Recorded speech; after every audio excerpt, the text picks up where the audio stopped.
Salam Bapak Ibu sahabat Galilea yang diberkati oleh Tuhan Yesus.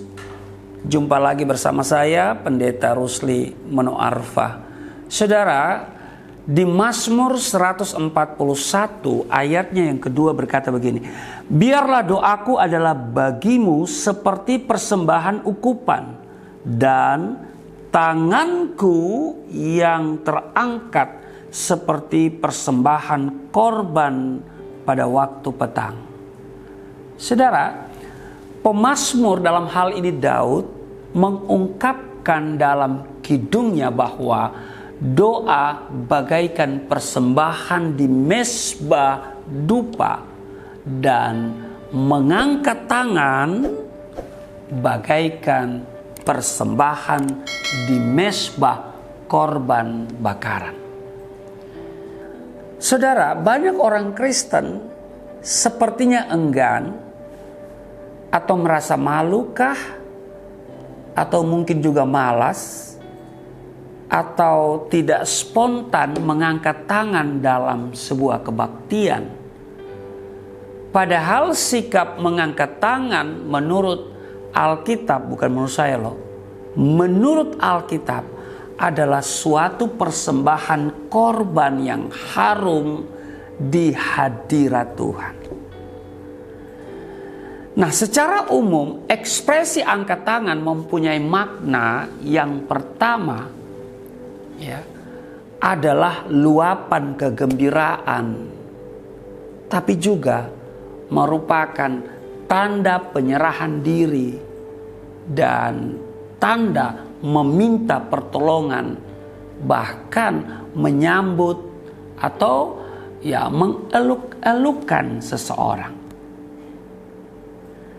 Dalam Alkitab, mengangkat tangan pada Tuhan juga merupakan penyerahan kepada Tuhan demi suatu kemenangan dari Tuhan. Kalau saudara baca dalam Keluaran pasal 17, mulai dari ayat 10, Keluaran pasalnya yang ke-17,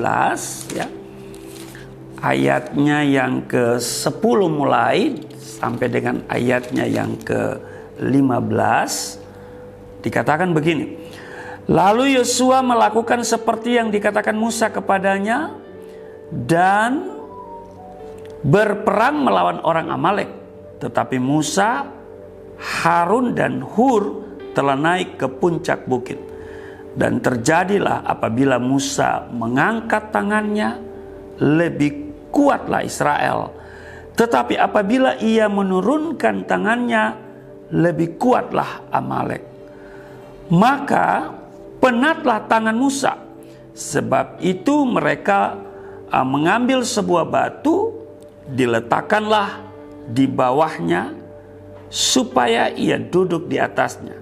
Harun dan Hur menopang kedua belah tangannya, seorang sisi yang satu, seorang di sisi yang lain, sehingga tangannya tidak bergerak sampai matahari terbenam. Demikianlah Yosua mengalahkan Amalek dan rakyatnya dengan mata pedang.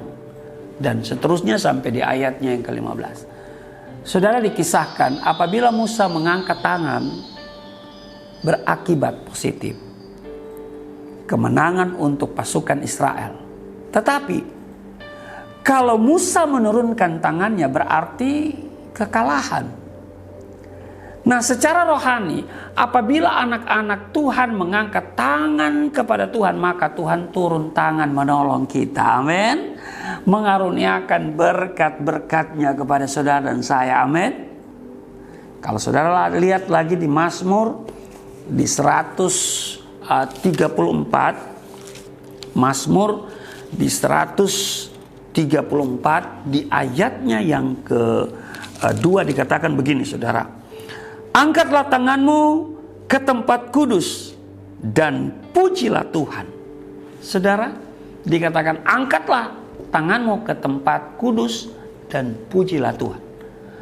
Saudara, memuji Tuhan harus disertai dengan ekspresi, misalnya bertepuk tangan dan eluk-elukan, mengeluk-elukan Allah dengan sorak-sorai. Ya, seperti digambarkan dengan mengangkat tangan. Ya. Nah, saudara, jemaat harus berupaya ya dengan rela hati memuji Tuhan dengan ekspresi, ya, termasuk juga mengangkat tangan. Amin. Kita harus menadahkan tangan kepada Tuhan sebagai ekspresi kerinduan, kehausan akan Tuhan. Waktu kita berdoa, sering kita juga mengangkat tangan. Ya kan? Ya, tapi juga kadang kita melipat tangan. Ya, itu tergantung ekspresi kita.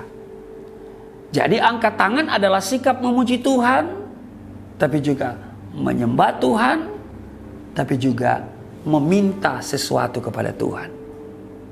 Angkat tangan adalah ekspresi yang spontan. Bukan merupakan sebuah paksaan atau mungkin hanya sebagai sandiwara. Ya. Jadi waktu kita memuji Tuhan, waktu kita angkat tangan, itu karena ekspresi. Amin. Ini merupakan persembahan korban yang harum di hadapan Tuhan. Mari kita berdoa. Terima kasih Tuhan. Kami diajarkan hari ini untuk memuji Tuhan dengan ekspresi yang spontan. Tidak dibuat-buat. Bukan karena untuk dilihat oleh manusia. Tapi juga bukan karena paksaan atau terpaksa. Tetapi benar-benar karena ketulusan, ekspresi yang spontan. Karena mengangkat tangan juga merupakan korban yang harum di hadapan-Mu. Terima kasih. Di dalam nama Tuhan Yesus, haleluya. Amin.